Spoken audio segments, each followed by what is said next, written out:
All right, and some more national news out east. 2 weeks into a federal takeover of law enforcement in D.C., and the Trump administration has its sights now set on Chicago and perhaps other cities. But Democratic officials are hitting back. Karen Caifa has the latest from the White House.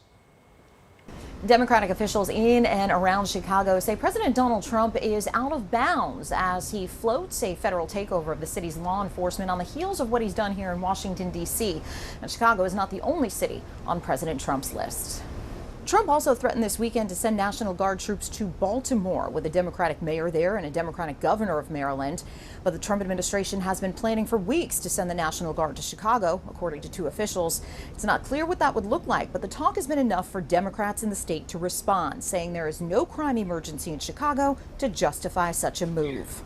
That's why I'm saying there can be other ways to utilize the resources in an appropriate way, but to create this, it's theater. He's just doing more of the same, distracting from his failures as a president. And we're just, Illinois Democrats are just not going to have it. Chicago's mayor says the city will take legal action if troops are sent, as the White House does not have the same kind of federal authority in other states and cities as it does in Washington, D.C.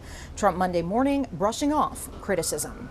I made the statement that next should be Chicago because, as you all know, Chicago is a killing field right now. And they don't acknowledge it. And they say, we don't need him, freedom, freedom. He's a dictator, he's a dictator. A lot of people are saying maybe we like a dictator. I don't like a dictator. I'm not a dictator.